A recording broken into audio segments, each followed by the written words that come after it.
الحمدللہ رب العالمین والصلاة والسلام علی سید المرسلین وعلی آلہ وصحبہ اجمعین ومن تبعہم بإحسان الی یوم الدین. اعوذ باللہ من الشیطان الرجیم. بسم اللہ الرحمن الرحیم. ما یفتح اللہ للناس من رحمت فلا ممسک لها وما یمسک فلا مرسل له من بعدہ وهو العزیز الحکیم. محترم حاضرین، اصلاح و ترقی کے لیے سلفی یعنی قرآن و حدیث کے اصولوں میں سے 43ویں نمبر پر اس اصول کو یا اس طریقے کا ذکر کیا کہ اہل سنت اہل حق لوگوں کو دعوت دیتے ہیں کہ صرف اللہ کی عبادت کریں اور اسی سے مدد مانگیں. سنت نبوی کو اپنی زندگی کے تمام امور میں لازم پکڑیں. اللہ کی عبادت کریں، اسی سے مدد مانگیں اور زندگی کے تمام امور میں لازم پکڑیں کہ سنت نبوی کو ہی اختیار کرنا ہے. اس میں بہت ساری، اصل میں جو آج کا درس ہے وہ اگلا یہ جملہ ہے کہ اسی میں ساری رکاوٹوں اور مشکلات کا علاج ہے. انہی میں سے دل کے صدموں کا بھی علاج ہے. یعنی انسان کے دل کو جو غم اندوہ صدمات لاحق ہوتے ہیں، قرآن و حدیث کی تعلیمات یا اس کی ہدایات کو لازم پکڑنے میں ہی اس کا علاج ہوتا ہے. پہلا جو جملہ ہے کہ اسی کی عبادت کریں، اسی سے مدد مانگیں. ہم ہر نماز کی ہر رکعت میں ایاک نعبد و ایاک نستعین کہتے ہیں، جس کے بارے میں آپ نے بارہا سنا کہ قرآن کا خلاصہ سورہ فاتحہ ہے اور سورہ فاتحہ کا خلاصہ ایاک نعبد و ایاک نستعین، کہ ہم کو جس مقصد کے تحت اللہ نے پیدا کیا، بندہ اس جملے کے ذریعے سے اس کا تجدید عہد کر رہا ہے کہ عبادت صرف تیری اور مدد طلب کرنا صرف تیرا، تجھ سے. ایاک نعبد میں وہی معنی ہے جو لا الہ الا اللہ میں ہے، کلمہ توحید. و ایاک نستعین میں وہ معنی ہے جو لا حول ولا قوت الا باللہ میں ہے. تو عبادت اور استعانت، مدد مانگنا صرف اسی سے. اور کہا زندگی کے تمام امور میں سنت کو، نبی کریم صلی اللہ علیہ وسلم کے طریقے کو لازم پکڑیں. اس میں ہماری دنیا کی کوئی بھی مشکل ہو، پریشانی ہو، دکھ درد ہو، سب کا علاج ہے. اور اسی میں جو دل کے صدمے ہیں اس کا علاج. آج کے درس میں یہی بات ہے کہ قرآن و سنت نے دل کو لاحق ہونے والے صدمات اور مصیبتوں کا حل اور علاج پیش کرتے ہیں. اللہ تبارک و تعالیٰ کا ارشاد ہے، ما یفتح اللہ للناس من رحمت فلا ممسک لہا، کہ اللہ تبارک و تعالیٰ لوگوں کے لیے رحمت کے جو بھی دروازے کھول دے، رحمت کے جو بھی راستے کھولے تو اسے کوئی بند کرنے والا نہیں ہے. ہمارے اور آپ کے لیے، کسی کے لیے رحمت کے باب اللہ کھولے گا، ہاں، کوئی اسے بند نہیں کر سکتا. ہم جیسے نماز کے بعد، فرض نمازوں کے بعد جو اذکار پڑھتے ہیں اس میں ہے اللہم لا مانع لما اعطیت ولا معطی لما منعت. ہاں، کہ اے اللہ جو تو عطا کر دے وے اسے روکنے والا کوئی نہیں، اور جو تو روک دے وے اسے دے نہیں سکتا. اس آیت کریمہ میں جو سورہ فاطر کی آیت ہے، اس میں اللہ نے یہی کہا کہ اللہ لوگوں کے لیے رحمت کے جو دروازے کھولے اسے کوئی بند نہیں کر سکتا، کو بند کرنے والا نہیں، اور جسے بند کر دے وما یمسک فلا مرسل لہا، اور جو بند کر دے تو اس کے بعد اسے کھولنے والا کوئی نہیں ہے. اور وہی سب پر غالب، حکمت والا، کمال حکمت والا ہے. یہ ایک ایمان کی بنیاد ہے. ہمیں جو بھی مصیبت آتی ہے، جو بھی خوشحالی کی چیزیں آتی ہیں، رحمت ہو یا ابتلا و آزمائش کی صورتحال ہو، سب اللہ کی طرف سے، اللہ کے حکم سے ہوتا ہے. اسی طرح ایک دوسری آیت کریمہ ہے، اللہ رب العالمین نے فرمایا سورہ یونس کی، وَإِن يَمْسَسْكَ اللَّهُ بِضُرٍّ فَلَا كَاشِفَ لَهُ إِلَّا هُوَ، کہ اگر اللہ تبارک و تعالیٰ تمہیں کوئی ضرر، اب اس میں بیماری آ گئی، صدمات آ گئے، غم و اندوہ آ گئے، کوئی بھی تکلیف کاروباری یا اقتصادی اعتبار سے پریشانی آ گئی، سب آ گئی. اگر اللہ تبارک و تعالیٰ تمہیں کوئی نقصان، کوئی تکلیف پہنچائے تو اسے ہٹانے والا، فلا کاشفہ، اس کو کشف کرنے والا، ہٹانے والا اس کے سوا کوئی نہیں ہے. کوئی پیر، ولی، نبی، فرشتہ، دیوی، دیوتا، بزرگ، انسانوں کی جماعت، گروہ، جتھا، خاندان، کوئی نہیں ہٹا سکتا اگر اللہ تبارک و تعالیٰ کوئی تکلیف دینا چاہے یا دے. وَإِن يُرِدْكَ بِخَيْرٍ فَلَا رَادَّ لِفَضْلِهِ، اور اگر اللہ تمہارے ساتھ کوئی بھلائی چاہے، خیر چاہے، تو اس کے فضل و کرم اور اس کی مہربانی کو کوئی رد نہیں کر سکتا، ٹال اور ہٹا نہیں سکتا۔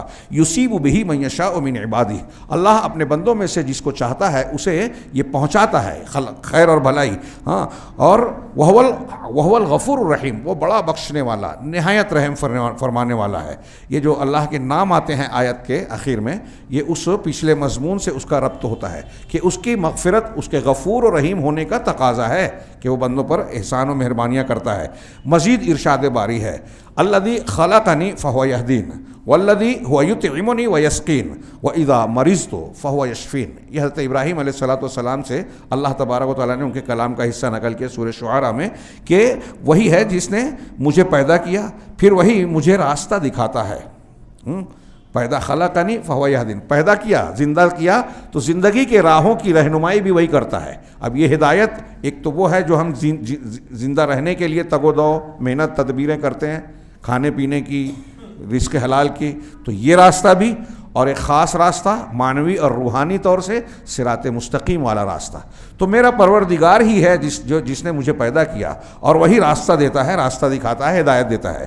والذی هو یطعمنی ویسقین، اور وہی ہے جو مجھے کھلاتا ہے اور مجھے پلاتا ہے۔ وَإِذَا مَرِضْتُ فَهُوَ يَشْفِينِ، دیکھیے یہاں ادب کا انداز ہے کہ جب میں بیمار پڑتا ہوں، یہاں یہ نہیں کہا وہی بیمار کرتا ہے، حالانکہ بیمار بھی وہی کرتا ہے، لیکن یہ کہتے ہیں حسن ادب ہے کہ بیماری کی بات ہے جس میں ایک ضرر کا پہلو ہے، تو اس کی نسبت اپنی طرف کی کہ جب میں بیمار پڑتا ہوں تو وہی مجھے شفا دیتا ہے، شفا سے نوازتا ہے۔ یعنی یہ اللہ رب العالمین کی توحید کے بیان ہے کہ وہی سب، یہ اسی کے ہاتھ میں سب کچھ ہے۔ مزید ارشاد باری تعالیٰ ہے، اللہ تبارک و تعالیٰ کا ارشاد ہے کہ وَبَشِّرِ الصَّابِرِينَ الَّذِينَ إِذَا أَصَابَتْهُمْ مُصِيبَةٌ قَالُوا إِنَّا لِلَّهِ وَإِنَّا إِلَيْهِ رَاجِعُونَ أُولَٰئِكَ عَلَيْهِمْ صَلَوَاتٌ مِّن رَّبِّهِمْ وَرَحْمَةٌ وَأُولَٰئِكَ هُمُ الْمُهْتَدُونَ۔ صبر کرنے والوں کو خوشخبری دے دیجیے، صبر کرنے والے جو ہیں ان کو خوشخبری۔ اس آیت کا پہلا ٹکڑا ہم سب کو یاد ہوگا کہ ہم تمہیں ضرور آزمائیں گے، وَلَنَبْلُوَنَّكُمْ بِشَيْءٍ مِّنَ الْخَوْفِ وَالْجُوعِ وَنَقْصٍ مِّنَ الْأَمْوَالِ وَالْأَنفُسِ وَالثَّمَرَاتِ، کہ کچھ خوف، کچھ بھوک، کچھ پھلوں میں، کھیتیوں میں کمی کر کے، جانوں میں کمی کر کے ہم تم کو ضرور ضرور آزمائیں گے۔ آگے آ رہا ہے مضمون کہ دنیا کا کوئی گھر، کوئی شخص ایسا نہیں ہے جو ابتلا اور آزمائش سے، مصیبتوں اور مشکلات سے دو چار نہ ہوتا ہو۔ تو اللہ نے کہا کہ ضرور آزمائیں گے مختلف چیزوں سے۔ اب ایسی آزمائش کے مرحلے میں دو شکل ہے، یا تو بندہ صبر کرے، اللہ کے قضاء و قدر پر سر جھکائے، سر تسلیم خم کرے، اس پر راضی ہو، یا پھر صبر نہ کرے، زبان سے، دل سے، عمل سے شکوہ شکایت، اعتراض، نوحہ و ماتم کا مظاہرہ کرے۔ یہ صبر کی خلاف ہے، صبر ایمان کا حصہ ہے، اور نوحہ و ماتم، اعتراض کرنا، اللہ سے شکایت کرنا، یہ کفر کا حصہ ہے۔ تو اللہ نے کہا اب اس مرحلے پر جب ہم آزمائش کے مقام پر ہوں تو ان لوگوں کے لیے بشارت ہے، خوشخبری ہے جو صبر کرنے والے ہیں۔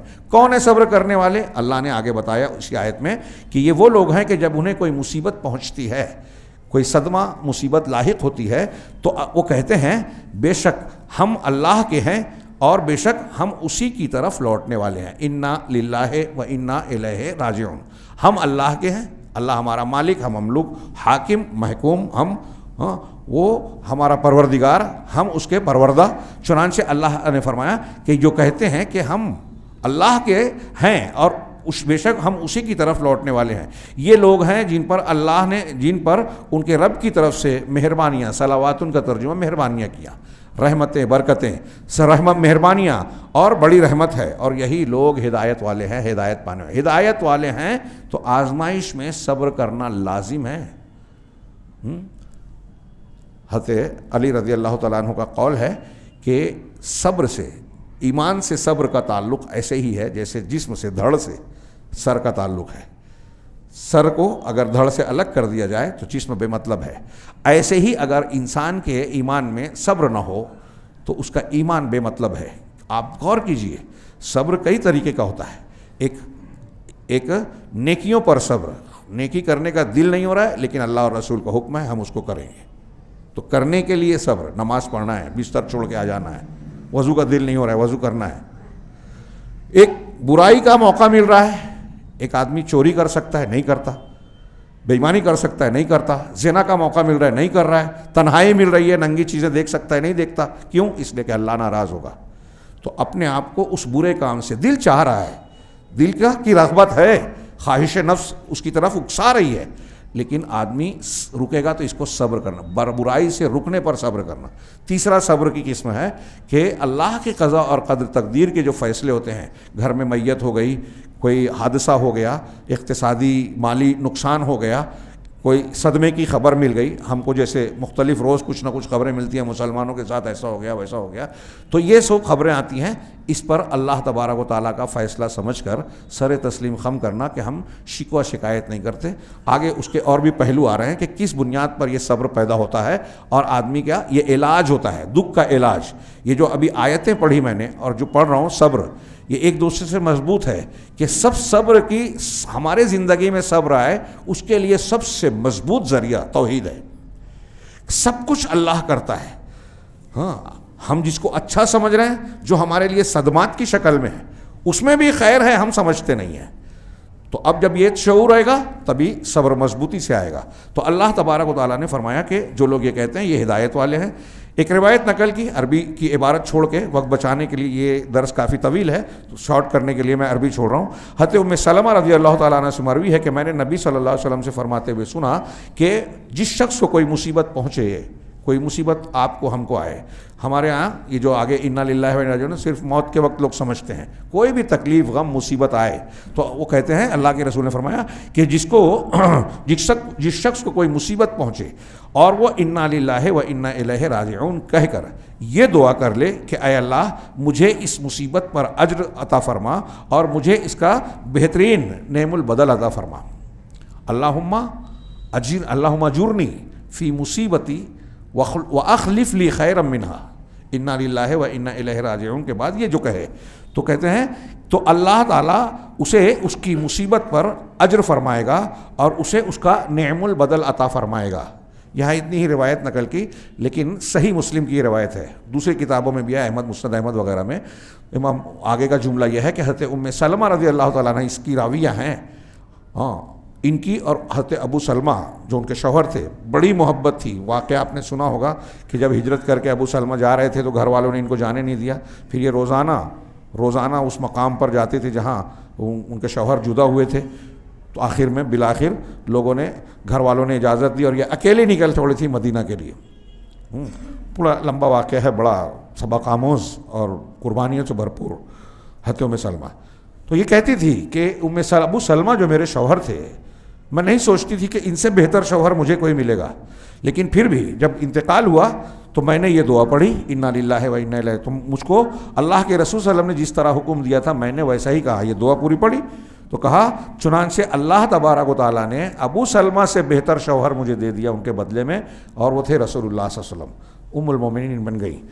یہ کلمہ یعنی انا للہ و انا الیہ راجعون، یہ کلمہ تمام بڑی مصیبتوں میں بڑا کاری علاج ہے، کارگر علاج ہے، اور دنیا و آخرت ہر جگہ کے لیے مفید ہے، کیونکہ اس کے اندر دو عظیم اصول پائے جاتے ہیں کہ اگر بندے کے اندر موجود ہوں تو اس کی مصیبت باعث اس کی مصیبت کے لیے یہ اصول باعث تسلی بنتے ہیں۔ جب انا للہ و انا الیہ راجعون ہم کہتے ہیں تو اس کا معنی دماغ میں بٹھائیے، اس میں دو بنیادی باتیں ہیں۔ پہلا اصول، اسے یہ یقین ہو، جب بندہ یہ کہہ رہا ہے تو اسے یہ یقین ہو کہ وہ خود اور اس کے اہل و عیال اور مال و دولت سب حقیقت میں اللہ کی ملکیت ہے، جو کچھ ہے ہم خود اور ہمارے پاس جو کچھ ہے سب اللہ کی ملکیت ہے، اس کے پاس عاریت کے طور پر ہے ہمارے پاس۔ اس یقین کے بعد اگر اسے کچھ چھن جاتا ہے، ہماری کوئی چیز چھن جاتی ہے، کسی کی موت ہو گئی، کوئی چیز ضائع ہو گئی، نقصان ہو گیا، چھن جاتا ہے، تو پھر اسے کوئی افسوس نہیں ہوگا کہ ان للہ ما آتا ان للہ ما اخذ ولہ ما آتا، جو دیا تھا، جو لے لیا اللہ کا تھا، اور جو دیا ہے وہ بھی اللہ کا ہے۔ وکل شیء عنده باجل مسمی، اور ہر چیز اللہ کے پاس ایک مقررہ وقت کے ساتھ ہے۔ یہ اللہ کے رسول نے اپنی بیٹی کو تسلی کے طور پر کلمات کہے تھے، ہاں تو کہا جس طرح کہ عاریت کی چیز واپس دینے کے بعد کوئی افسوس نہیں ہوتا، ایسے ہی اگر ہم کو یہ یقین ہو کہ اللہ نے دیا تھا، لے لیا، تو ہم فطری طور سے ایک دکھ ضرور ہوتا ہے جدائی پہ، لیکن ویسا افسوس جیسا ایک کافر کو ہوگا، ہاں جزا اور فضا، نوحہ و ماتم، شکوہ شکایت اعتراض یہ نہیں ہوگا۔ دوسرا یہ کہ ان سب میں سے اسی لیے اپنی طرف سے اسی لیے اسے اپنی طرف سے منمانی کا حق نہیں ہوگا کہ میں جیسے چاہوں اللہ کی دی ہوئی اس امانت کو استعمال کروں۔ میرے بیٹے ہیں، بیوی ہے، پیسہ دولت ہے، گھر ہے اور دی ہوئی کوئی نعمت ہے، تو مجھے جو اللہ نے نعمت دی ہے یہ اللہ کی دی ہوئی ہے، تو مجھے یہ حق نہیں بنتا کہ میں اپنے طور سے اس کا استعمال کروں اللہ کے حکم کے خلاف۔ یہ دوسرا اسی ایک حصے کا پہلے اصول کا حصہ ہے، کیونکہ وہ مالک حقیقی نہیں ہیں، ہم اور آپ حقیقی مالک نہیں ہیں، بلکہ اللہ ہی کی مرضی کے مطابق ان میں تصرف کرنا چاہیے۔ دوسرا اصول جو اس انا للہ و انا الیہ راجعون سے ہوتا ہے، معلوم ہوتا ہے کہ بندے کو آخرکار اللہ ہی کے پاس جانا ہے، ہم اسی کی طرف لوٹنے والے ہیں، اور اس دار فانی سے کچھ کر جانا ہے۔ آخرت میں جہاں کوئی مال و متاع اور اہل و عیال نہیں ہوں گے، وہاں صرف نیکیاں اور بدیاں ہوں گی۔ اس یقین کے ساتھ بندہ دنیا سے لاپرواہ اور آخرت کی فکر رکھے گا، اور یہی اس بیماری کا کارگر علاج ہے۔ جب ہمیں یہ یقین ہوگا کہ اصل زندگی آخرت کی ہے اور ہم کو بالآخر اس دنیا کو چھوڑنا ہے، تو انسان کتنا بھی کما لے، بنا لے، سنوار لے، جب کوئی چیز اس سے ضائع ہوگی تو اس کو یہی تسلی ہوگی کہ یہاں تو ایسے بھی یہ دنیا ختم ہونے والی ہے، ہمیں اصل جو بدلہ چاہیے، انعام چاہیے، دولت چاہیے، آخرت کی چاہیے۔ یہ چیز، یہ تصور یا یہ ترجیح دینا اس کو دنیا کے نقصانات پر صبر کرنے اور اس پر تسلی پانے کا سامان مہیا کرتا ہے۔ اس کا ایک علاج یہ بھی ہے، اب یہ دوسرا، کئی سب علاج بتا رہے ہیں قرآن و حدیث میں، ہمارے غم، ہماری پریشانیوں کا حل۔ تو ایک تو یہ ہوا، توحید بتایا، صبر بتایا۔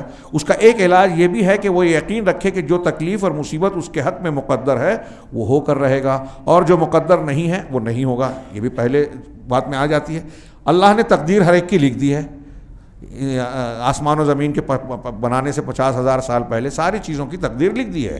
ارشاد باری تعالیٰ ہے، ما اصاب من مصیبت فی الارض ولا فی انفسکم الا فی کتاب من قبل ان نبرأها ان ذلک علی اللہ یسیر لکی لا تأسوا علی ما فاتکم ولا تفرحوا بما آتاکم واللہ لا یحب کل مختال فخور۔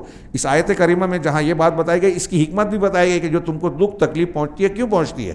اس ترجمہ سنیے کہ کوئی بھی مصیبت نہ زمین پر پہنچتی ہے اور نہ تمہاری جانوں پر۔ دنیا میں سیلاب، زلزلہ، طوفان کوئی آ رہا ہے، ہاں، یا تمہارے اپنے نفس میں کوئی بیماری تکلیف آ رہی ہے، تو کوئی زمین میں اور نہ تمہاری جانوں پر، مگر وہ ایک کتاب میں ہے، لوح محفوظ نوشتہ تقدیر میں اللہ نے لکھ دیا ہے، ہاں، اس سے پہلے کہ ہم اسے پیدا کریں، پیدائش سے پہلے، ہماری پیدائش سے پہلے لکھا ہوا ہے۔ یقیناً یہ اللہ پر بہت آسان ہے، ہمیں مشکل لگتا ہے، کچھ لوگوں کی عقل میں نہیں آتا۔ شیعہ اور بعض معتزلہ اللہ تبارک و تعالیٰ کے علم ابدی و ازلی کو نہیں مانتے، اس لیے تقدیر کا انکار کرتے ہیں، ہاں، قدریہ انکار کرتے ہیں۔ لیکن اللہ تبارک و تعالیٰ ہر چیز کو جاننے والا ہے، ہاں، جو ہو چکا وہ بھی، جو ہو رہا ہے وہ بھی، جو ہونے والا ہے وہ بھی، اور جو نہیں ہوا ہوتا تو کیسے ہوتا وہ بھی اللہ جانتا ہے۔ یہ اللہ پر بہت آسان ہے، تاکہ تم نہ اس پر غم کرو جو تمہارے ہاتھ سے نکل جائے۔ کیوں یہ دنیا میں دکھ پریشانیاں آتی ہیں، کیوں ہمارے نقصانات ہوتے ہیں، اللہ نے اس کو کیوں مقدر کیا؟ یہ اس کی آزمائش کے مختلف پہلو اور حکمتوں کا مختلف اپنے اندر مفہوم لیے ہوئے ہے۔ تو اس میں سے ایک حکمت یہاں بتا رہا ہے، تاکہ تم اس پر غم نہ کرو جو تمہارے ہاتھ سے نکل جائے، اور نہ اس پر پھول جاؤ جو تمہیں عطا فرمائے۔ جو مل جائے اس پہ اترانا، اور جو چھوٹ جائے اس پر دکھ درد میں مبتلا ہو کے بیٹھ جانا، یہ دونوں صحیح نہیں ہیں۔ اللہ رب العالمین گویا یہ حکمت بتا رہا ہے، اور اللہ کسی تکبر کرنے والے، بہت فخر کرنے والے سے محبت نہیں رکھتا۔ ایک علاج یہ بھی ہے کہ اپنے اوپر آئی ہوئی مصیبت پر آدمی غور کرے۔ ہمارے دکھوں کا علاج قرآن و حدیث کی روشنی میں، سنت کے طریقے میں، کہ ہم پر جو مصیبت آتی ہے ہم غور کریں گے تو پائیں گے کہ ہمارے رب نے اسے اس مصیبت جیسی یا اس سے بڑی بہت ساری دوسری مصیبتوں سے بچا لیا۔ ایک تکلیف ہم کو آتی ہے تو اگر ہم غور کریں، ارد گرد میں دیکھیں، تو ہمیں نظر آئے گا کہ ایسے کئی اور بندے ہیں جن کو ہم سے زیادہ دکھ پہنچا ہے، آگے وہ بھی آ رہا ہے۔ تو ہم اپنے آپ پر غور کریں کہ ممکن ہے کہ جو مصیبت ہم پر آئی ہے، اس مصیبت کے ذریعے سے اللہ نے اس سے بڑی مصیبت سے ہم کو بچا لیا۔ یہ بھی تسلی کا سامان ہے، ہمارا ایک علاج ہے۔ ایک علاج یہ بھی ہے کہ وہ اپنی مصیبت کی آگ کو اہل مصائب کے اسوے پر چل کر بجھا دے. یعنی مجھے مصیبت پر آئی ہے، آپ کو آئی ہے، تو ہم یہ دیکھیں کہ ہم سے پہلے جو بڑے بڑے لوگ گزرے ہیں، انبیاء، صالحین، ان پر تو ہم سے بڑی مصیبتیں آئیں، تو انہوں نے کیسا کردار اختیار کیا، کیسا نمونہ پیش کیا. سیدنا ابراہیم علیہ السلام، جناب محمد رسول اللہ صلی اللہ علیہ وسلم، ان کی زندگیاں بار بار ہمارے سامنے آتی ہیں، دہرائی جاتی ہیں. اللہ تعالیٰ نے نمونہ بنایا ہے ہمارے لیے. تو ہر عید الاضحیٰ کے موقع پہ ہم بتاتے ہیں کہ حضرت ابراہیم کس طرح زندگی بھر آزمائشوں سے، بڑی بڑی آزمائشوں سے گزر. ہم ویسی آزمائش سے گزر سکتے ہیں کیا؟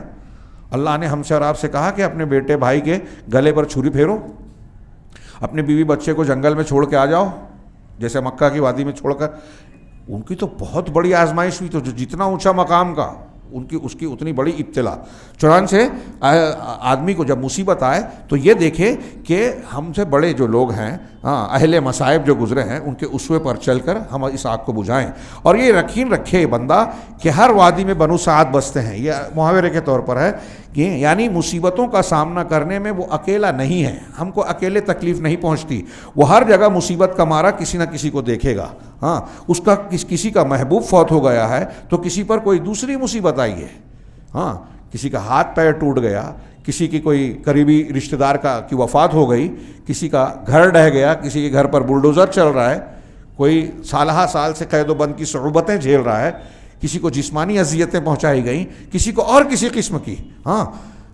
سو دنیا کی مصیبت خواب پریشاں یا پھر غیر دائمی سایہ ہے. آج ہم دیکھیے، غور کیجئے، ہم یہاں اگر غور کریں تو فلسطین کی جو خبریں آتی ہیں یا جو تصویریں آتی ہیں ہم دیکھ نہیں پاتے. کئی مقامات کئی علاقوں میں ایسے ہیں کہ لوگ موسموں کی شدت کو برداشت نہیں کر پا رہے، ان کے پاس اسباب نہیں ہیں کہ سردی سے بچنے کے لیے اپنے پاس اوڑھنا بچھونا یا گرم لباس حاصل کر لیں. ہم نے ایسی بھی تصویریں کلپ سے دیکھی کہ لوگ مٹی کھا رہے ہیں، کئی دن سے کھانا نہیں ملا تو بچے مٹی میں سے کریت کر نرم حصہ نکال کے کھا رہے ہیں. ایسی اور بھی بہت سی چیزیں. اور تاریخ میں تو ہمیں بڑی مثالیں ملتی ہیں اس طرح کی. یہاں اگر کوئی، دنیا میں بہت سارے لوگ اہل مصیبت ہیں، یہاں اگر کوئی ہنستا ہے تو وہ روتا بھی ہے، اگر کوئی خوش ہوتا ہے تو غم میں بھی جاتا ہے، اگر کوئی ایک زمانے تک نعمتوں میں کھیلتا ہے تو کبھی محرومی بھی ہاتھ آتی ہے. ابن مسعود رضی اللہ تعالیٰ عنہ صحابی رسول کہتے ہیں کہ ہر خوشی کے لیے غم ہے، کوئی ایسا گھر نہیں جس میں خوشی کے ساتھ غم نہ ہو. کوئی ایک گھر نہیں ہے، وہ چاہے بادشاہ کا گھر کیوں نہ ہو، خوشی کے ساتھ غم نہ ہو، ایسا ممکن ہی نہیں ہے. یہ اللہ رب العالمین کی اس دنیا میں سنت ہے. ابن سیرین رحمہ اللہ نے کہا، یہ حوالے بھی ہیں، میں حوالے نہیں پڑھ رہا ہوں. ابن سیرین نے کہا کہ ہر ہنسی کے بعد رونا مقدر ہے. ہند بنت نعمان نے کہا کہ ہم لوگوں میں سب سے زیادہ عزت والے اور سب سے بڑی بادشاہت والے تھے، لیکن ایک دن ہم نے دیکھا کہ سب کچھ ختم ہو گیا اور ہم پسترین لوگوں میں شمار ہونے لگے. اور یہ اللہ کی سنت ہے کہ وہ کبھی عزت دیتا ہے تو کبھی خوشحالی اور کبھی محرومی بھی عطا فرماتا ہے. یہ انہی کا 2-3 واقعہ نقل کیے، اس میں نے 2-3 اقوال نقل کیے کہ ایک زمانہ یہ تھا کہ لوگ صبح ہوتی تھی تو ہمارے گھر سے امیدیں باندھتے تھے، لیکن اب ایسا ہو گیا ہے کہ لوگ جب صبح کرتے ہیں تو ہمارے گھر والوں کے لیے دعا کرتے ہیں. اور کوئی بادشاہ ہی کیوں نہ ہو، انہوں نے کہا کہ بادشاہت کو ہم نے غور کیا تو ہم نے دیکھا کہ اس میں بھی تکلیفیں ہیں، اور ایک شخص آسودہ حال ہوتا ہے تو پھر تنگی اور غم کے حالات سے بھی دوچار ہوتا ہے. اسحاق بن طلحہ کہتے ہیں کہ ایک دن میں اس کے پاس گیا اور پوچھا کہ بادشاہوں کا حال کیسا پایا، تو کہا کہ آج ہم جس حال میں ہیں وہ کل سے بہتر ہے. ہم نے کتابوں میں پڑھا ہے کہ آسودہ حالی میں جیتا ہے کبھی نہ کبھی غم کے ایام سے ضرور گزرتا ہے. کوئی کتنا بھی خوشحال گریمر والا دکھے، ہمیں آج کل تصویروں میں، ٹی وی پہ، فلموں میں اور دوسری جگہوں پہ لوگ اکڑتے ہوئے نظر آتے ہیں، چمکتے ہوئے نظر آتے ہیں، لیکن ان کے اندر، ان کے دل میں کتنا دکھ ہے، کتنا غم ہے، کتنی پریشانیاں ہیں، یہ ہمیں دکھائی نہیں دیتا. لیکن کوئی بھی اس سے بچا ہوا نہیں ہے. یہ میں نے مختصر کر دیا ان کے اقوال کو. اس کا ایک علاج یہ بھی ہے، دکھ کا، تکلیف کا ایک علاج یہ بھی ہے کہ وہ یہ یقین رکھے کہ جزا فضا سے کوئی مصیبت ختم نہیں ہوتی، بلکہ اس میں اضافہ ہی ہوتا ہے. دراصل یہ ایک بیماری ہے. اگر آپ اور ہم کوئی مصیبت، تکلیف، پریشانیاں اور وہاں چیخ چلا مچائیں، رونا پیٹنا مچائیں، شکوہ شکایت کریں، الٹی سیدھی بات کریں جو صبر کے خلاف ہے، زبان سے کہیں، دل میں سوچیں، یا پھر بال نوچیں، گال پیٹیں، کپڑا پھاڑیں، یہ سب نوحہ کی شکلیں ہیں، صبر کے خلاف ہے. تو اگر کوئی ایسا کرتا ہے جزا فضا، تو اس جزا فضا سے اللہ کی تقدیر بدل سکتی ہے کیا؟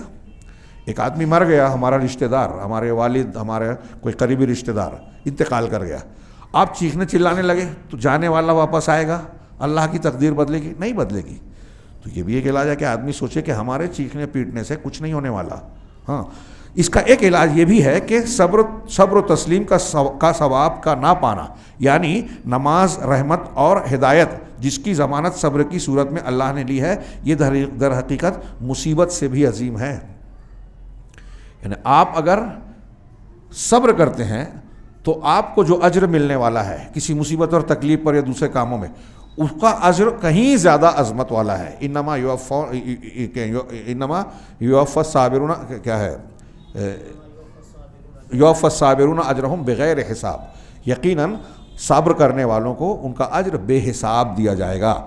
اس کا ایک علاج یہ بھی ہے کہ وہ یقین رکھے کہ جزا فضا سے دشمن خوش ہوتا ہے. اگر آپ مصیبت میں چیختے چلاتے ہیں، ہاں، شکوہ شکایت نوحہ و ماتم کرتے ہیں، تو دشمن خوش ہوتا ہے اور دوست کو برا لگتا ہے.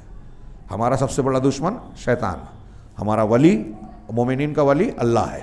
تو اس کا رب اس پر ناراض ہوتا ہے جب کوئی آدمی مصیبت پر گلا شکوہ اعتراض جزا فضا نوحہ و ماتم کرتا ہے، تو رب ناراض ہوتا ہے، شیطان خوش ہوتا ہے، اس کا اجر ختم ہو جاتا ہے. جبکہ اس کا نفس کمزور ہوتا ہے، دوست احباب خوش ہوتے ہیں، دشمن کو برا لگتا ہے، معاف کیجئے. لیکن جب وہ صبر و احتساب سے کام لیتا ہے پلٹ کے، لیکن جب آدمی صبر کرتا ہے تو شیطان کو تکلیف ہوتی ہے، اس کا رب خوش ہوتا ہے، دوست احباب خوش ہوتے ہیں، دشمن کو برا لگتا ہے، لوگ اسے تعزیت پیش کرتے ہیں، اس کے دکھ درد میں شریک ہوتے ہیں. اور یہی کمال ایمان اور ثابت قدمی ہے، نہ کہ سینہ کوبی کرنا، گال پیٹنا، بد دعائیں کرنا اور تقدیر پر ناراضگی کا اظہار کرنا.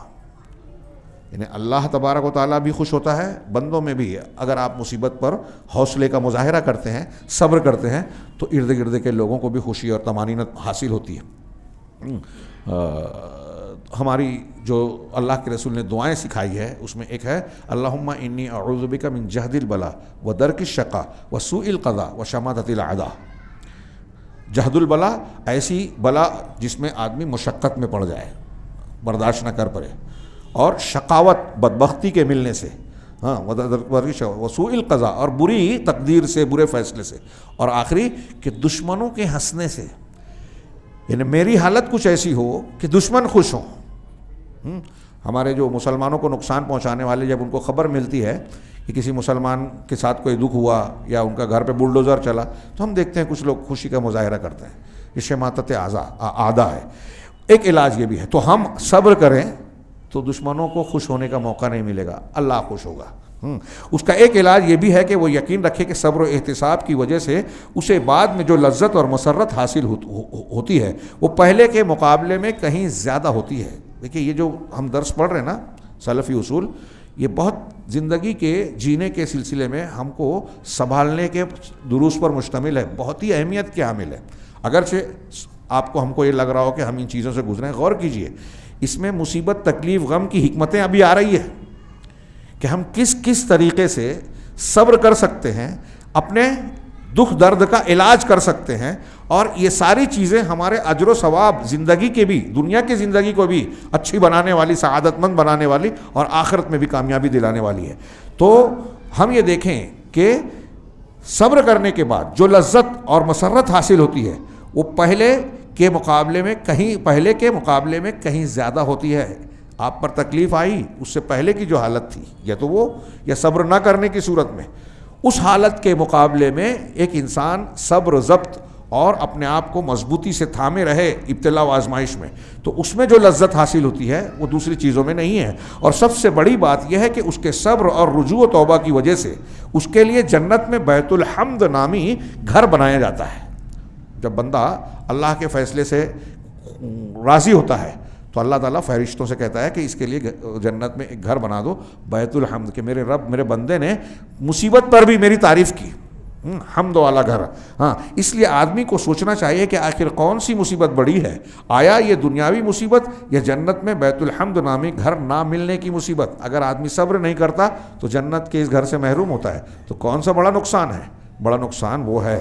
سنن ترمذی میں روایت ہے حضرت جابر رضی اللہ تعالیٰ عنہ سے، وہ کہتے ہیں کہ رسول اللہ صلی اللہ علیہ وسلم نے فرمایا کہ جب قیامت کے دن ایسے لوگوں کو ثواب دیا جائے گا جن کی دنیا میں آزمائش ہوئی تھی، تو اہل عافیت، یہ غور کیجئے، یہ حالانکہ اس روایت میں تھوڑا ضعف ہے، لیکن بعض اہل علم نے اس کو اس درجے تک کہا کہ استدلال کیا جا سکتا ہے، ہاں اس میں لین ہے۔ تو جب دنیا قیامت کے دن ثواب دیا جائے گا جس کی دنیا میں آزمائش ہوئی تھی، اس کو جو تکلیف میں مبتلا ہوا، پریشان ہوا، لوگ تماشا دیکھتے ہیں نا ہمارے ہاں، تو دنیا میں بولتے ہیں کہ ارے یہ تو ایسا ہے، چلو ٹھیک ہے، لیکن جو تکلیف والا ہے اور وہ ایمان اور یقین پر قائم ہے، صحیح منہج اور عقیدے پر قائم ہے، تو ایسا شخص جو آزمائش میں مبتلا ہوا تھا، اس کا اجر و ثواب دیکھ کر دنیا میں جو اہل عافیت تھے، جو اس مصیبت سے بچے ہوئے تھے، وہ خواہش کریں گے کہ کاش دنیا میں ان کی کھالیں کینچیوں سے کاٹی کتری جاتی۔ قیامت کے دن وہ سوچے گا کہ کاش دنیا میں مجھ کو اس سے زیادہ تکلیف دی جاتی، اتنی تکلیف دی جاتی کہ میری چمڑیاں کینچی سے، میری انگلیاں چمڑیاں کاٹی جاتی، جسم کے اعضاء کاٹے جاتے، زیادہ تکلیف ہوتی مجھے دنیا میں، برداشت کرتا میں، تو آج مجھے بھی ویسا اجر ملتا۔ اس اجر کو دیکھ کر وہ خواہش کریں گے۔ اس حدیث سے معلوم ہوا کہ دنیاوی ابتلا آزمائش کا کتنا عظیم اجر و ثواب ہے۔ ایک ہے مومن بندے کے لیے، آپ عقیدے کی کتابیں پائیں گے، ایک ہے کہ ایک مومن بندے پر جو مصیبت آتی ہے وہ خود گناہوں کا کفارہ، درجات کی بلندی، اجر و ثواب کا باعث ہے۔ صرف مصیبت کا آنا یہ ایک چیز ہے، اس مصیبت پر صبر کرنا یہ دوسری چیز ہے، اس پر بے حساب اجر ہے جو ہم پڑھ رہے ہیں، فضیلتیں اور بے شمار دلیلیں۔ تو مصیبت کا مومن کو کانٹا بھی چبھے تو اس تکلیف کا آنا اجر و ثواب کا باعث ہے، گناہ کی معافی کا ذریعہ ہے، درجات کی بلندی کا ذریعہ ہے، اور اس پر صبر کرنا مزید بے حساب اجر و ثواب کا سبب بنتا ہے۔ بعض سلف نے کہا کہ اگر دنیا کی مصیبتیں نہ ہوتی، بعض سلف کا کہنا ہے کہ دنیا میں اگر مصیبتیں نہ ہوتی تو روز محشر میں ہم مفلس ہوتے ہیں، ہمارے پاس کچھ ہوتا ہی نہیں، ہمیں اجر و ثواب، ہمارا دامن نیکیوں سے اجر سے کب بھرے گا؟ جب ہم دنیا کی تکلیفوں میں اللہ والے بن کر رہیں، صبر کریں، اس کا مقابلہ کریں، اس پر قضاء و قدر کو فیصلہ مان کر مومنانہ کردار نبھائیں۔ اس کا ایک علاج یہ بھی ہے کہ وہ اللہ سے اس کے بہتر بدل کی امید کرے، کیونکہ اللہ کے پاس ہر چیز کا بدل موجود ہے۔ انا للہ و انا الیہ راجعون، حضرت ام سلمہ رضی اللہ تعالیٰ عنہ کی حدیث میں بھی وہ بات آ جاتی ہے۔ اس کا ایک علاج یہ بھی ہے کہ وہ یقین رکھے کہ جو مصیبت اس پر آتی ہے وہ اس کا نصیب ہے، چنانچہ اس پر جو راضی ہوگا اسے اللہ کی طرف سے رضا ملے گی، اور جو ناراض ہوگا اسے اللہ کی طرف سے ناراضگی ملے گی۔ اس لیے اپنا نصیب خود چننا ہے، چاہے تو بہتر نصیب چن لیں اور چاہے تو برا نصیب چن لیں۔ اگر مصیبت پر ناراضگی اور ناشکری کا اظہار کریں گے تو ہلاک ہونے والوں کی فہرست میں ہوں گے، اور اگر جزا و فضا اور کوتاہی کریں گے تو کوتاہوں کی لسٹ میں ہوں گے، اور اگر صبر نہ کر کے شکایت کریں گے تو خسارہ اٹھانے والوں کو لسٹ میں ہوں گے، اور اگر اللہ پر معترض ہوں گے تو اس کی حکمت پر نکتہ چینی کرنے والے ہوں گے۔ میں تیزی سے گزر رہا ہوں لیکن غور سے مجھے ہر جملے میں تھوڑا تھوڑا فرق ہے۔ اور اگر اللہ کے فیصلے پر صبر نہیں کرتے تو محروم لوگوں میں شمار ہوں گے، خسارہ اٹھانے میں۔ اور اگر اللہ کے فیصلے پہ کوئی اعتراض کرتا ہے، ابھی ہونا تھا کیا، اس کو یہ کیوں دیا مجھے نہیں دیا، جیسے یہود و نصارہ اس پر اعتراض تھا کہ محمد صلی اللہ علیہ وسلم کو نبی کیوں بنایا، ہمارے یہاں بڑے بڑے سردار تھے ان کو کیوں نہیں بنایا۔ اللہ تعالیٰ نے پوچھا کہ اللہ اپنی رحمت تم سے پوچھ کے تقسیم کرے گا، تم تقسیم کرو گے اللہ کی رحمت۔ تو ایسے ہی اگر کوئی اس طرح اعتراض کرتا ہے تو وہ زندگی کی چوکھٹ پر پہنچ جائے گا، بے دین ہو سکتا ہے، کفر تک پہنچ سکتا ہے اللہ کے فیصلے پر اعتراض کرنے والا۔ ہمارے یہاں لوگ کبھی کبھی بعض باتیں ایسی بولتے ہیں جو بہت بڑی ہوتی ہے لیکن آدمی غور نہیں کرتا۔ ارے بارش ابھی ہونی تھی کیا؟ ہمارے یہاں کوئی بولتے ہیں نا ابھی یہ ہونا تھا کیا؟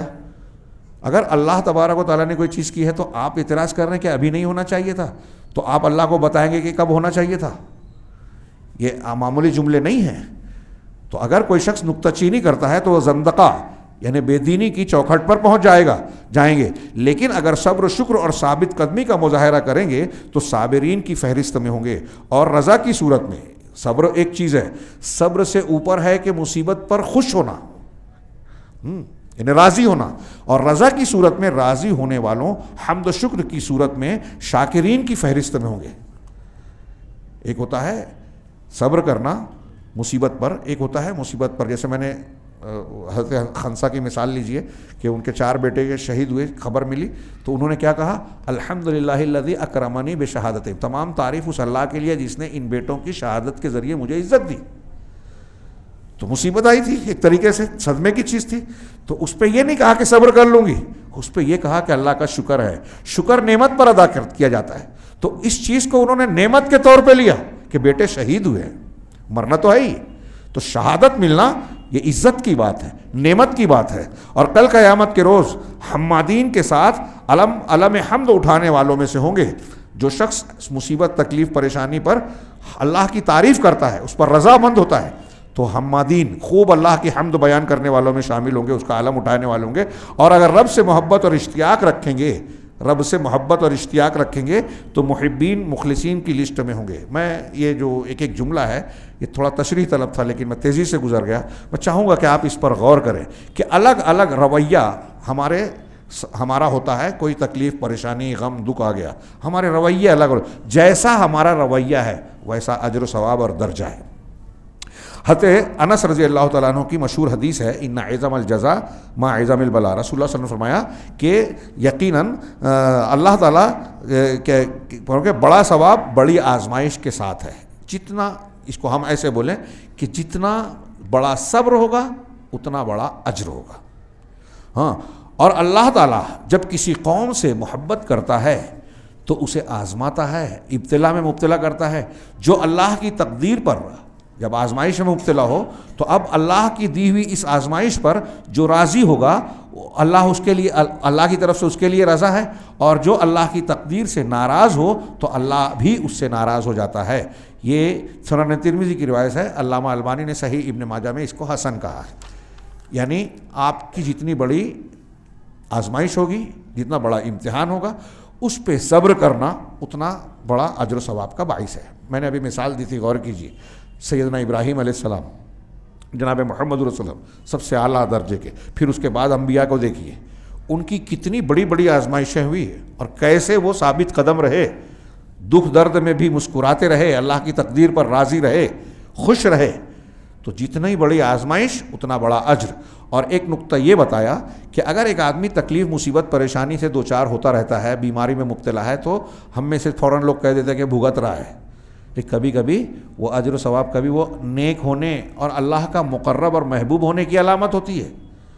یہی اللہ کے رسول صلی اللہ علیہ وسلم نے فرمایا کہ جب اللہ کسی قوم سے محبت کرتا ہے تو انہیں ابتلا و آزمائش میں مبتلا کرتا ہے۔ اس لیے جن کو دنیا میں حکومت کسی کو مل جاتی ہے کہ بابری مسجد توڑ دی، حکومت مل گئی، مسلمانوں کو مار رہے ہیں، پھر بھی جو ہے ان کو جگہ جگہ قوت مل رہی ہے، دنیا میں بہت ہے نا، ہمارے ہاں کچھ لوگ اس طرح سوچتے ہیں، تو یہ سمجھ لیجئے کہ یہ اللہ تبارک و تعالیٰ ان کو دنیا میں ڈھیل دے رہا ہے، اور یہ خطرناک ہے۔ بعض سلف ہے نا کہ جب جنت میں جائیں گے، سورہ فاطر میں ہے، تو کہیں گے کہ الحمدللہ الذی اذھب عنا الحزن، کہ تمام تعریف اس اللہ کے لیے جس نے ہم سے حزن کو، غم کو دور کر دیا۔ تو بعض سلف کہتے ہیں کہ دنیا میں غم کا نہ آنا یہ ٹینشن کی بات ہے، یہ ایک غم کی بات ہے۔ جملے پر غور کیجئے، اگر آپ کو اور ہم کو کوئی مصیبت نہ آئے تو یہ غم کی بات ہے، یہ ٹینشن کی بات ہونا چاہیے کہ ہم کو تکلیف کیوں نہیں ہو رہی ہے۔ کیونکہ دنیا میں جنت میں جانے والے یہ کہیں گے کہ دنیا میں ہم کو غم تھا، اس کا مطلب ہمیں غم نہیں ہے، تو ڈرنا چاہیے کہ کہیں ایسا تو نہیں کہ ہم جنت سے محروم ہونے والے ہیں۔ تو جو بہت داد و دہش، دولت کی فراوانی، اقتدار کے حصول کے ساتھ دنیا میں دے رہا ہے، چمک دمک دکھا رہا ہے، اکڑ بازی کا مظاہرہ کر رہا ہے، بندوں پر ظلم کر رہا ہے، لوگوں کے حقوق مار رہا ہے۔ آج ہم دیکھ رہے ہیں حکومتوں میں، سیاست میں، سماج اور معاشرے میں طاقتور جو ہے چھوٹوں کو دباتا ہے، کمزوروں پر ظلم کرتا ہے، اور اس کو لگتا ہے کہ میں عیش و عشرت میں جو ہوں تو یہ اللہ کا پسندیدہ ہوں۔ اکثر لوگ یہ سمجھتے ہیں کہ مجھ کو دولت ملی ہے، اقتدار ملا ہے تو یہ اللہ کا میں پسندیدہ ہوں۔ ایسا ضروری نہیں ہے، بلکہ کبھی کبھی الٹا ہو سکتا ہے کہ جس کو اللہ پسند کرتا ہے اس کو آزمائش میں ڈالے، اور جس کو ناپسند کرتا ہے اس کو صرف دنیا دے رہا ہے، اس کو دکھ تکلیف اس لیے نہیں دے رہا ہے کہ اس کو آخرت میں دینا ہے۔ تو اللہ تبارک و تعالیٰ اللہ کے رسول نے کہا جو اللہ کے ان فیصلوں پر دکھ درد پر خوش ہوگا راضی ہوگا اللہ اس سے راضی ہوگا، جو ناراض ہوگا اللہ اس سے ناراض ہوگا۔ ایک دوسری حدیث نقل کی کہ اللہ کے رسول نے فرمایا کہ اذا احب اللہ قوما ابتلاہم فمن صبر فلہ الصبر ومن جزع فلہ الجزاء، کہ جب اللہ تبارک و تعالیٰ کسی قوم سے محبت کرتا ہے تو ان کو آزماتا ہے، ابتلا میں ڈالتا ہے، جو صبر کرے اس کے لیے صبر ہے اور جو جزا فضا کرے اس کے لیے جزا فضا ہے۔ مطلب کیا ہے جزا فضا کرے اس کے لیے جزا فضا؟ یعنی اللہ تعالیٰ اسے مشکلات سے دوچار کرتا ہے۔ اگر مصیبت میں ہم جزا فضا کریں، چیخیں چلائیں، نوحہ و ماتم کریں تو اللہ اور مشکلات دے گا، اور مختلف قسم کی آزمائشوں میں ڈال کر اس کا امتحان لے گا۔ گویا دنیا کی آزمائشیں مومن کے لیے نعمت ہے۔ یہ علامہ ابن تیمیہ کی ایک تفصیلی عبارت میں یہ بات انہوں نے بڑے پیارے انداز میں بیان کی ہے کہ مومن کے لیے مصیبتیں نعمت ہے، نعمت۔ ہاں، یہ گناہوں کی بخشش اور ثواب میں اضافے کا باعث ہے۔ ہاں، گناہوں کی بخشش، ثواب میں اضافہ۔ شرف و فضیلت کے حصول کے لیے ضروری ہے کہ بندہ ہر آزمائش و تکلیف میں صبر و رضا کا پیکر ہو۔ اب اس کا دکھ کا ایک دو علاج اور پڑھ کے بات کو ختم کریں گے۔ اس کا ایک علاج یہ بھی ہے کہ وہ یقین رکھے کہ وہ کتنا ہی جزا و فضا کرے آخر میں اسے مجبوراً صبر کرنا ہی پڑے گا۔ ہاں، جبکہ جزا فضا کرنا نہ تو محبوب عمل ہے اور نہ ہی قابل ثواب۔ آپ اور ہم چیخیں چلائیں، کوئی مصیبت آئی، ابھی میں نے بیان کیا تھا، کوئی مر گیا، خوب چیخیں چلائیں تو جانے والا واپس نہیں آئے گا۔ اب کچھ دنوں کے بعد ہم ٹھنڈے پڑ جائیں گے تو آخر میں صبر کرنا پڑا، لیکن جو ہم نے پہلے ہنگامہ مچا لیا اس سے اجر ضائع ہو گیا، امتحان میں ناکام ہو گئے، تقدیر بدلی نہیں، اجر چلا گیا۔ بعض حکماں نے کہا کہ ایک عقل مند آدمی مصیبت کے پہلے ہی دن وہ سب کر لیتا ہے جو بعد میں مجبوراً کرنا پڑتا ہے۔ عقل والا، علم والا، یعنی ہم کہیں تو ایمان والا، مصیبت آنے کے دن ہی وہ چیز کر لیتا ہے جو دوسرے لوگ بعد میں کرتے ہیں یا وہ بعد میں کرنا پڑتا ہے انہیں مصیبت کو، اور جبکہ اس کے مقابلے میں ایک جاہل آدمی، بے وقوف آدمی، ایک جاہل شخص اسے کئی دنوں میں کرتا ہے۔ عقل مند مصیبت والے دن ہی وہ کر لیتا ہے اور جاہل کئی دنوں میں کرتا ہے۔ سو جو عزت داروں کی طرح صبر نہیں کرتے انہیں مصیبت کو، یعنی شرف والوں کی طرح انہیں مصیبت کو جانوروں جیسا بھلانا پڑتا ہے۔ صحیح بخاری کے اندر وارد ہوا ہے، مسلم شریف کی حدیث کا بھی ایک لمبے واقعے میں ہے، اللہ کے رسول صلی اللہ علیہ وسلم نے فرمایا کہ صبر تو پہلے جھٹکے کے وقت ہوتا ہے۔ یہاں انہوں نے ترجمہ کیا، حدیث کا لفظ ہے انما الصبر عند الصدمۃ الاولی، کہ صبر تو بس وہی ہے جو پہلے جھٹکے یعنی پہلے صدمے کے وقت آدمی اختیار کرے۔ بعد میں تو ہر کوئی کافر بھی جو ہے بولتا ہے ٹھیک ہے اب میں بھول گیا، بھلا دیا، اتنے دنوں تک، کوئی مہینہ، کوئی سال، کوئی اور لمبی مدت تک غم و اندوہ کا مظاہرہ کرتا ہے۔ یہ اہل ایمان اور اہل عقل کا طریقہ نہیں ہے۔ تو جو بعد میں لوگ کرتے ہیں جاہل لوگ، اہل ایمان اور اہل علم پہلے ہی کر لیتے ہیں۔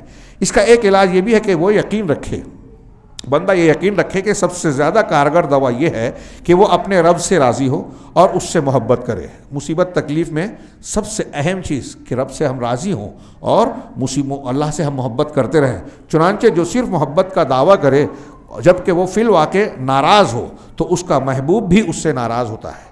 وَمَن يُؤْمِن بِاللَّهِ يَهْدِ قَلْبَهُ، سورۃ تغابن کی آیت ہے۔ اہل علم نے اس کا مفہوم کیا کہ جو ایمان رکھے اللہ اسے ہدایت دیتا ہے، مطلب کوئی مصیبت تکلیف آتی ہے تو بندہ یہ یقین کرتا ہے کہ یہ اللہ کا فیصلہ ہے، تقدیر ہے، لہذا اس کے سامنے سر تسلیم خم کرتا ہے، راضی ہوتا ہے، تو اللہ اس کے دل کو اطمینان دیتا ہے۔ اللہ تعالیٰ جب کوئی فیصلہ کرتا ہے تو یہ پسند کرتا ہے کہ بندے اس سے راضی ہو جائیں۔ حضرت عمران بن حسین اپنی دعا میں کہتے تھے کہ مجھے اس شخص سے زیادہ محبت ہے جس سے وہ سب سے زیادہ محبت کرتا ہے، جس سے اللہ محبت کرتا ہے اس سے میں بھی محبت کرتا ہوں۔ اس کا ایک علاج یہ بھی ہے کہ وہ دونوں لذتوں میں موازنہ کریں۔ بندہ جب آپ کو تکلیف ہو، مصیبت ہو ہم کو، تو ہم موازنہ کریں۔ ایک تو یہ کہ مصیبت پر صبر کرنے کی لذت، ہاں آسودگی کی لذت، اور ایک آسودگی کی، اور مصیبت پر اجر و ثواب کی لذت۔ ہم یہ سوچتے ہیں فرض کیجئے کوئی تکلیف مجھے لاحق ہوئی، میں بیمار پڑ گیا، تو میں بیمار نہیں پڑتا تو صحت مند رہتا تو مجھے لذت ملتی، یہ ایک لذت ہے۔ لیکن بیمار پڑنے کی صورت میں صبر کرنے کے بدلے میں اللہ جو مجھے اجر و ثواب دینے والا ہے وہ لذت، اس لذت کا اس لذت سے موازنہ کرے کہ کون سی بڑی ہے، ہاں، اور راجح لذت کو ترجیح دے اور اس توفیق پر اللہ تعالیٰ کا شکر ادا کرے اور یہ جان لے کہ عقل و قلب اور دین کی مصیبت دنیاوی ظاہری مصیبت سے کہیں زیادہ عظیم ہے۔ دین کی مصیبت، آدمی کا دین بگڑا ہے۔ اگر ہم کو مصیبت پر صبر کی توفیق نہیں مل رہی ہے تو دین بگڑا ہے۔ مصیبت پر صبر کر رہے ہیں تو مصیبت ہم کو لگ رہا ہے دنیا کا نقصان ہے، لیکن دین سلامت ہے، تو یہ زیادہ قیمتی بات ہے۔ اس کا ایک علاج یہ بھی ہے کہ وہ یقین رکھے کہ اسے جس ذات نے مصیبت میں ڈالا ہے وہ احکم الحاکمین اور ارحم الراحمین ہے۔ فیصلہ کرنے والوں میں سب سے بہتر فیصلہ کرنے والا احکم الحاکمین کا مفہوم ہوا، اور ارحم الراحمین رحم کرنے والوں میں سب سے زیادہ رحم کرنے والا۔ کیا ہم میں سے کوئی شخص رحمان رحیم کے آس پاس بھی سوچ سکتا ہے کوئی بندہ پہنچے گا؟ کوئی مخلوق؟ سوال ہی نہیں ہے۔ یہ میں اس تناظر میں بھی کہتا ہوں، کچھ لوگ ہمارے یہاں بولتے ہیں نا کہ شادی ہو گئی 15 سال ہو گیا اولاد نہیں ہو رہی ہے، تو فلاں آدمی نے کہا کہ آپ اجمیر شریف چلے جائیے، وہاں منت مانیے اور ایسا کیجیے اور ویسا کیجیے تو اولاد مل سکتی ہے، فلاں کو وسیلہ بنائیے، فلاں بزرگ کے در پہ چلے جائیے۔ تھوڑی دیر کے لیے سوچیے، یہی بات کو وہاں بھی فٹ کیجیے۔ بھائی آپ کو اولاد نہیں مل رہی ہے، مصیبت ہے، تو اولاد نہ دینے والا کون ہے؟ اللہ۔ اب آپ جا رہے ہیں کسی بزرگ بابا کے در پہ، زندہ ہو مردہ ہو کوئی بھی ہو، تو سوچئے کیا وہ بابا اللہ تبارک و تعالیٰ سے زیادہ رحم کرنے والے ہیں؟ اللہ تبارک و تعالیٰ سے زیادہ بہتر فیصلہ کرنے والے ہیں؟ آپ تو یہی کہہ رہے ہیں۔ ہر مشرک اللہ کو گالی دیتا ہے، اللہ کی توہین کرتا ہے کہ اللہ تو نہیں دے رہا ہے تو میں اس کے پاس جا رہا ہوں۔ تو یا تو اللہ کو طاقت والا نہیں مان رہا ہے، یا اللہ تبارک و تعالیٰ تو کہہ رہا ہے کہ تیرا فیصلہ نہیں ہے تو تیرے فیصلے کو میں فلاں کے ذریعے سے چینج کروا لوں گا۔ تو اب اللہ فعال لما یرید، جو چاہے وہ کرنے والا کہاں رہا؟ اللہ چاہتا ہے کہ آپ کو اولاد نہ دے، اجمیر والے بابا کا وسیلہ لگایا آپ نے، ابھی وہ جانے دیجئے بحث، وہ سنتے ہیں کہ نہیں سنتے، پہنچاتے نہیں۔ آپ کے عقیدے کے مطابق یہ مان لیجئے کہ انہوں نے سفارش کی، جبکہ صحیح نہیں ہے، ہوتا نہیں ہے، غلط ہے، شرک ہے۔ اگر ہو بھی تو کیا اللہ ایک کام کو نہیں کرنا چاہتا اور فلاں بابا شیخ عبد القادر جیلانی، شیخ سہروردی، نبی کریم صلی اللہ علیہ وسلم، حضرت عیسیٰ علیہ السلام یہ بولیں گے کہ نہیں اللہ تعالیٰ فیصلے کو چینج کر دے؟ کیا ممکن ہے یہ؟ قرآن حدیث کو پڑھیے، اللہ صرف کسی فیصلے کا ارادہ کرتا ہے تو فرشتے دہشت سے بے ہوش ہو جاتے ہیں۔ قیامت کے دن فرشتے نفسی نفسی، انبیاء کرام نفسی نفسی کہیں گے، بغیر اجازت کے کوئی منہ نہیں کھولے گا، قرآن بار بار کہتا ہے، تو وہ اللہ پہ اعتراض کریں گے۔ جو لوگ یہ سمجھتے ہیں، ایسا عقیدہ رکھتے ہیں، انہوں نے اللہ کی عظمت، اس کی قدر، اس کے مقام کو پہچانا نہیں، ان کی توحید ہے وہی نہیں، عقیدہ صحیح نہیں، ایمان صحیح کرے پہلے، اسی لیے اللہ تعالیٰ کا کوڑا برس رہا ہے عذاب کا۔ ایمان ہوگا تو اللہ کی مدد ملے گی نا، آپ کا ایمان ہی صحیح نہیں ہے۔ اگر آپ یہ مانتے ہیں کہ بھلا بزرگ پتہ نہیں، اللہ یہاں کہہ رہے ہیں ارحم الراحمین اور احکم الحاکمین ہے۔ جو مصیبت دے رہا ہے، جس نے اولاد سے محروم رکھا، جس نے بیماری دی، جس نے کوئی بھی تکلیف ہم کو تکلیف میں مبتلا کیا، وہ ارحم الراحمین اور احکم الحاکمین ہے۔ اس کی حکمتوں کو ہم نہ جان رہے ہوں، اس میں ہمارے لیے رحم و مروت کا کیا پہلو ہے ہم نہیں سمجھ رہے ہیں، لیکن ہم اس آزمائش میں فیل ہو جاتے ہیں جب اللہ کا در چھوڑ کے کسی اور کے در پہ جا کے جھکتے ہیں، کسی اور سے امیدیں وابستہ کرتے ہیں، مانگتے ہیں۔ تو خیر کہہ رہے ہیں کہ یہ عقیدہ رکھے کہ جو ذات جس ذات نے مصیبت میں ڈالا ہے وہ احکم الحاکمین اور ارحم الراحمین ہے۔ اس نے اسے مصیبت میں اس لیے نہیں ڈالا، ہم کو بندے کو مصیبت میں ڈالا تو اس لیے نہیں ڈالا کہ وہ اسے ہلاک کر دے اور اسے عذاب دے، بلکہ اس کے صبر و ایمان اور رضا کا امتحان لینا مقصد ہے۔ وہ دیکھنا چاہتا ہے کہ وہ مصیبت کے وقت توبہ کرتا ہے کہ نہیں، اس کے حضور گڑ جاتا ہے کہ نہیں، اس کی پناہ میں آتا ہے کہ نہیں۔ قرآن میں یہ مضمون آپ کو کئی جگہ کئی پیرائے میں ملے گا۔ غزوہ احد میں جو مسلمانوں کو نقصان پہنچا، اس پر جو اللہ تبارک و تعالیٰ کے ارشادات ہیں، وہ سورہ آل عمران میں پڑھیے تو اس میں اللہ نے بتایا کہ یہ اس لیے تکلیف اور آزمائش ہے تاکہ جو تمہارے اندر ایمان والے مخلصین ہیں، ان کو جو کھوٹے لوگ ہیں منافقین، ان سے الگ کر دے۔ آزمائشوں سے پکے ایمان والوں کی، اللہ سے سچی محبت کرنے والوں کی گویا پرکھ ہوتی ہے۔ اس کا ایک علاج وہ دیکھنا چاہتا ہے کہ مصیبت کے وقت توبہ کرتا ہے کہ نہیں، اس کے حضور گڑ گڑاتا ہے کہ نہیں بندہ، اس کی پناہ میں آتا ہے کہ نہیں۔ ایک مصیبتوں کا ایک بہت بڑا فائدہ ہے کہ بندہ گناہوں پر شرمندہ ہو کے اپنا جائزہ لے کے محاسبہ کر کے توبہ کرتا ہے۔ اگر نعمت ہی نعمت ہو تو بہت سے لوگ اکڑ میں آ جائیں، توبہ نہ کریں۔ اس اعتبار سے ایسے لوگ کے لیے وہ مصیبت جو انسان کو اللہ کی طرف رجوع کرائے، توبہ کرائے، وہ مصیبت زیادہ اچھی ہے اس نعمت سے، خوشحالی سے، جس میں آدمی اللہ کو بھول جائے اور دنیا میں مست ہو جائے، غرور تکبر میں پڑ جائے۔ اس کا ایک علاج یہ بھی ہے کہ وہ یقین رکھے کہ اگر دنیا کی مصیبتیں نہ ہوتی تو بندہ کبر، غرور اور قساوت و فرعونیت کی بیماریوں میں مبتلا ہو جاتا، جو میں ابھی کہہ رہا تھا، جو اس کی ہلاکت کا باعث ہوتی۔ چنانچہ ارحم الراحمین کی بندوں پر یہ شفقت اور مہربانی ہے کہ وہ انہیں مختلف مصیبتوں میں مبتلا کر کے آزماتا رہتا ہے، جو اسے بہت ساری ہلاکت خیز بیماریوں سے محفوظ رکھتی ہیں۔ یہ ہماری بیماریاں، ہماری کچھ بیماریوں کا علاج ہے۔ ہم بیمار پڑ گئے، یہ بیمار نہیں پڑتے تو گھمنڈ میں آ جاتے، اللہ کو بھول جاتے، غفلت میں آ جاتے، قیامت کو بھول جاتے۔ آخری بات آج کے درس میں کہ ایک علاج یہ بھی ہے کہ وہ یقین رکھے کہ دنیا کی یہ مصیبت آخرت کے لیے عین سعادت ہے، کیونکہ اللہ تعالیٰ دنیاوی مصیبت کو آخرت میں آسودگی اور سعادت سے بدل دے گا، جیسا کہ ایک حدیث کے اندر وارد ہے کہ آپ صلی اللہ علیہ وسلم نے فرمایا کہ جنت کو مصیبتوں سے گھیر دیا گیا ہے۔ حفت الجنت بالمکارہ، جو مکارہ ناپسندیدہ چیزیں، مکروہ چیزیں جو انسان پر بوجھ اور بری محسوس ہوتی ہیں، تو جنت کو ایسی چیزوں سے گھیرا گیا ہے جو انسان کو بری لگتی ہے، شاق گزرتی ہیں، تکلیف ہوتی ہے بظاہر، جبکہ دوزخ کو شہوتوں سے گھیر دیا گیا ہے۔ آپ کو جس کام میں مزہ آتا ہے، لذت ملتی ہے، ایسے کام جہنم کی طرف لے جاتے ہیں اس میں اگر پڑ گئے، اور جن کاموں میں ہم کو تھوڑی تکلیف محسوس ہوتی ہے، اللہ کے طرف سے جو مقدر ہے یا شریعت کے چیزوں پر عمل ہے، وہ جنت کے راستہ ہے۔ یہ صحیح مسلم کی حدیث ہے۔ یہاں تک بیان کرنے کے بعد شیخ نے ایک ذیلی عنوان قائم کیا ہے کہ مصیبت اور غم کے علاج میں رسول اللہ صلی اللہ علیہ وسلم کی سنت، اور یہ جو اب تک پڑھے اس میں جن چیزوں کو، گروہوں کو بتایا گیا ہے کہ یہ ہمیں کس طرح مضبوط کرتی ہے، مصیبتوں کا سامنا کرنے کا حوصلہ دیتی ہے۔ اب غور کیجئے کہ ان چیزوں کی تعلیم، تربیت اگر ہمیں حاصل ہو جائے تو بڑے سے بڑا مسئلہ آ جائے، ایک مسلمان بندہ حوصلہ نہیں توڑے گا، کتنے بھی مخالف ہوائیں چلے خودکشی نہیں کرے گا، کیسی بھی ناکامی ہو جائے، کیسا بھی نقصان ہو جائے، دیوالیہ ہو جائے، پریشانی آ جائے، بندہ اس کا مقابلہ کرنے کا حوصلہ اپنے اندر رکھے گا۔ اب یہ چیزیں عقیدے کی ہیں۔ نبی کریم صلی اللہ علیہ وسلم نے کچھ چیزیں بتائی ہیں کہ آپ یہ دعا پڑھیں، یہ عمل کریں، تو وہ سنت کیا ہے انشاءاللہ آئندہ ہفتے کے درس میں ہم اسے پڑھ کر مکمل کریں گے۔ اللہ رب العالمین سے دعا ہے کہ وہ ہمیں ایمان کے جو صحیح اقدار ہیں اور اوصاف ہیں اس سے ہمیں متصف فرمائیں، اور اس کے ذریعے سے دنیا اور آخرت میں کامیابی سے نوازے۔